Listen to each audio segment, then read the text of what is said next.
देश के पूर्व उपराष्ट्रपति जगदीप धनखड़ ने सोमवार को अचानक अपने पद से इस्तीफा दे दिया। उन्होंने स्वास्थ्य कारणों को इसके पीछे की वजह बताया, लेकिन इसके बावजूद उनके इस्तीफे को लेकर लगातार सियासत की जा रही है। कांग्रेस लगातार सरकार पर जबरदस्ती इस्तीफा लेने का आरोप लगा रही है। इस मामले में पीएम मोदी के ट्वीट पर भी सवाल उठाए जा रहे हैं। कांग्रेस नेता जयराम रमेश लगातार एक्स के माध्यम से सरकार पर हमला कर रहे हैं। उन्होंने पोस्ट में लिखा कि एक्स पर किए अपने पोस्ट में श्री जगदीप धनखड़ के जबरदस्ती इस्तीफे पर प्रधानमंत्री का कोई टिप्पणी न करना उनके अचानक हटने की वजहों को और भी रहस्यमय बना देता है। प्रधानमंत्री चाहते तो थोड़ा बड़प्पन दिखा सकते थे। पाखंड करने में तो वो माहिर हैं ही, लेकिन किसान पुत्र को सम्मानजनक विदाई तक नहीं दी जा रही है। वहीं इस मामले में कांग्रेस अध्यक्ष मल्लिकार्जुन खड़गे ने कहा कि सरकार को जवाब देना चाहिए कि उन्होंने इस्तीफा क्यों दिया, इसके पीछे क्या वजह है। उन्होंने आगे कहा कि हमें तो लगता है कि दाल में कुछ काला है। मैं सरकार जवाब देना चाहिए, वो क्यों रिजाइन करे, कारण क्या है, इसके पीछे क्या राज है। हमको तो ऐसा दिख रहा है कि दाल में कुछ काला है, नहीं तो उनका हेल्थ भी ठीक है और वो अच्छे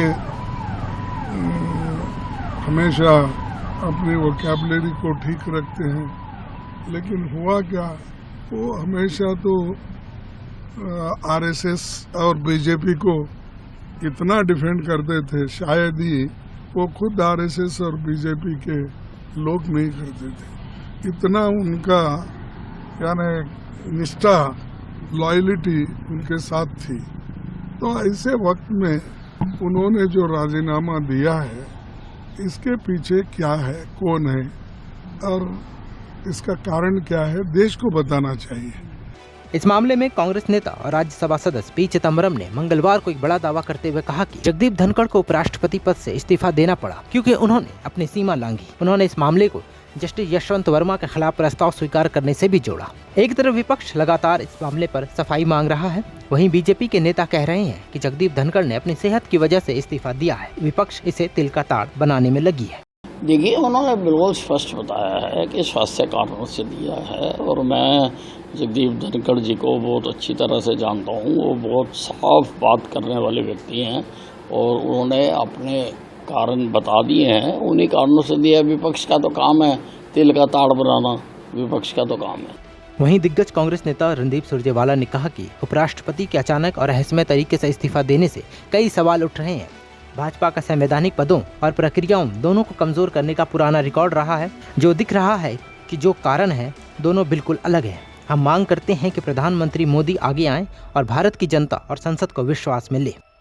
The manner in which sudden, abrupt and mysteriously a constitutional office holding Vice President of India has resigned leaves many questions unanswered. BJP has a track record of undermining constitutional offices and processes both.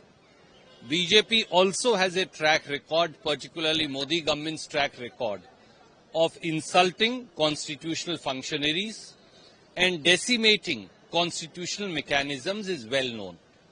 We would like to know from none less than the Prime Minister, by way of a statement on the floor of the Parliament, both Rajya Sabha, where Mr. Dhanakhar was a presiding officer, as also in Lok Sabha, the circumstances as also the reasons for this abrupt resignation. इस मामले में PM Modi के tweet पर लोगों ने भी जमकर comments किया है। एक यूजर ने लिखा कि प्रधानमंत्री जी, अब ये मौका जल्द से जल्द बिहार के सीएम नीतीश कुमार को दिया जाए। वहीं एक और यूजर ने लिखा कि पीएम साहब का ट्वीट ऐसा है जैसे वो धनखड़ साहब को बता रहे हों कि उनको जितना मौका दिया जा सकता था वो दिया गया, यहाँ तक कि उपराष्ट्रपति तक बना दिया गया, लेकिन अब उनको केवल अपने स्वास्थ्य पर ध्यान देना चाहिए। खैर, विपक्ष और जनता लगातार जगदीप धनखड़ के इस्तीफे पर सरकार से सवाल कर रही है, लेकिन ऐसे में देखना है कि देश का अगला उपराष्ट्रपति कौन बनता है। आप इस बारे में क्या सोचते हैं, कमेंट्स में जरूर बताएं। नमस्कार, मैं हूं मानक गुप्ता। अगर आपको हमारा ये वीडियो पसंद आया हो तो इसे लाइक और शेयर जरूर करें और हाँ, हमें सब्सक्राइब और फॉलो करना ना भूलें ताकि आप देश और दुनिया की कोई खबर मिस ना करें। तो जुड़े रहिए हमारे साथ और देखते रहिए न्यूज़ 24।